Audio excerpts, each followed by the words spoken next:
Código de Obras de Maricá, artigo 117 a 135. Capítulo 7. Classificação dos compartimentos. Seção 1. Generalidades. Artigo 117. Os compartimentos, de maneira geral, obedecerão a limites mínimos de: alínea A, área de piso; alínea B, largura; alínea C, altura ou pé direito; alínea D, vãos de iluminação e ventilação; alínea E, vãos de acesso.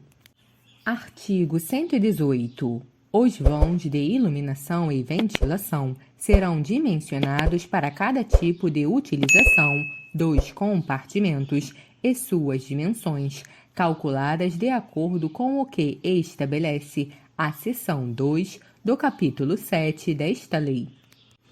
Artigo 119. O pé direito de um compartimento, distância medida entre o piso e o teto, deverá ser mantido constante em toda a área do mesmo, não sendo admitidos rebaixos ou saliências no teto que possam alterar essa dimensão para menos que o limite mínimo.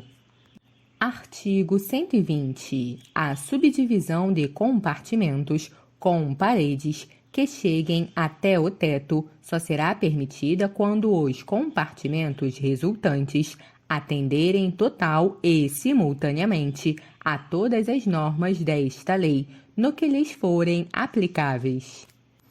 Artigo 121. Nas lojas comerciais, galpões ou grandes áreas cobertas, será permitida a construção de jiraus, desde que satisfaçam as seguintes condições. Alínea A. Não prejudicar as condições de iluminação e ventilação do compartimento onde foi construído e contar com vãos próprios para iluminá-los e ventilá-los, de acordo com o que estabelece esta lei. Alínea B. Tapar área equivalente a, no mínimo, 50% da área do compartimento onde for construído.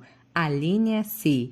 Ter a largura mínima de 2,20 m e deixar com esta mesma altura o espaço que ficar sob sua projeção no piso do compartimento onde for construído. Alínea D. Quando os jiraus forem destinados a depósitos, poderão ter a altura mínima de 1,90 m e escada de acesso móvel. Parágrafo único. Não é permitido o fechamento de jiraus com paredes ou divisão de qualquer espécie. Artigo 122. Os compartimentos obedecerão às seguintes condições quanto às dimensões mínimas no quadro abaixo. Parágrafo 1º. Os armários fixos não serão computados no cálculo das áreas. Parágrafo 2º. A profundidade dos cômodos não poderá exceder a 2,5 vezes o pé direito. Parágrafo 3º. As portas que se comunicarem com o exterior terão sempre largura mínima de 80 centímetros. Artigo 123. Só poderá existir quarto de serviço quando houver banheiro de serviço. Artigo 124. As cozinhas, copas, banheiros, lavatórios, instalações sanitárias e locais para despejo de lixo terão paredes e pisos revestidos com material impermeável que ofereça as características de impermeabilidade comprovados pelos institutos de tecnologia oficiais. Parágrafo 1º. As cozinhas, copas, banheiros, lavatórios e instalações sanitárias poderão ter as paredes revestidas com material impermeável até a altura de 1,50 m. Parágrafo 2º. Será permitido nas garagens e terraços O piso em cimento liso, devidamente impermeabilizado, sobre base de concreto de 10 centímetros de espessura, com escoamento de águas para fossas ou outros dispositivos ligados à rede de esgotos.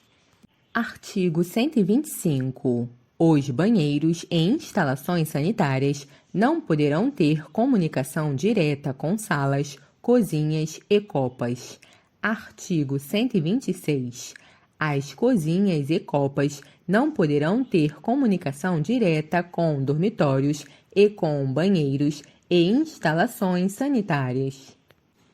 Artigo 127. As lavanderias obedecerão às disposições referentes a cozinhas para todos os efeitos.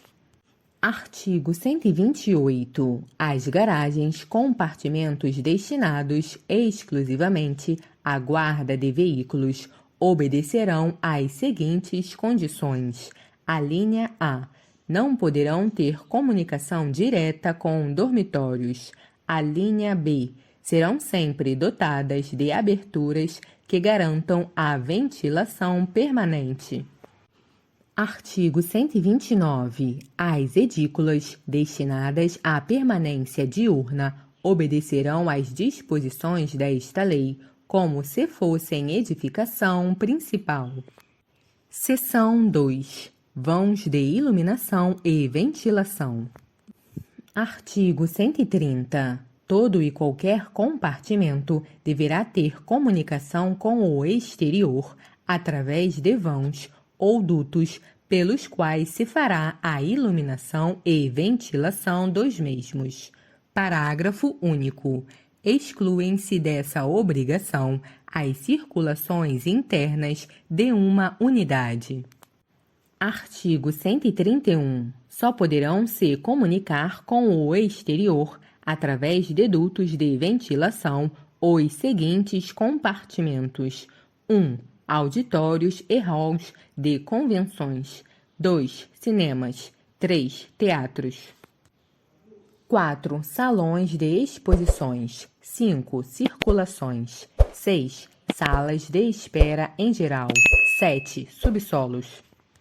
Parágrafo 1º. Os locais de reunião mencionados neste artigo deverão prever equipamentos mecânicos de renovação ou condicionamento de ar. Artigo 132. Nos dormitórios, a vedação de um vão de iluminação e ventilação será feita de maneira a permitir o escurecimento e ventilação dos mesmos simultaneamente. Parágrafo único. Os vãos de iluminação e ventilação, quando vedados, deverão ser providos de dispositivos que permitam a ventilação permanente dos compartimentos.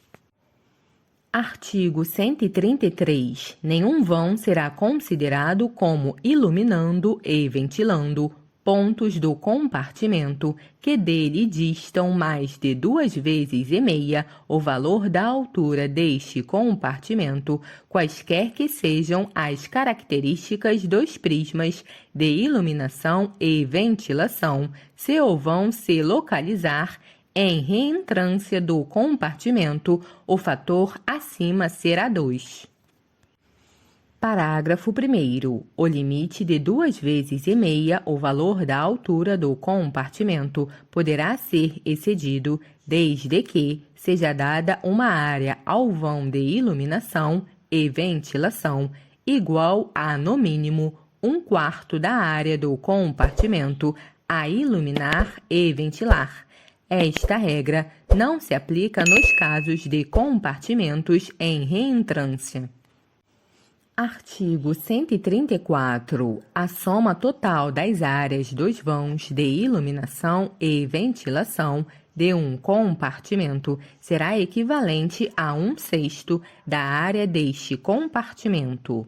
No caso de dutos, a área de sua seção será variável, compatível com o volume do ar a renovar ou condicionar. Artigo 135. Quando a iluminação do compartimento se verificar por uma só de suas faces. Não deverá existir nessa face pano cego de parede que tenha largura maior que uma vez a largura da abertura ou soma das aberturas.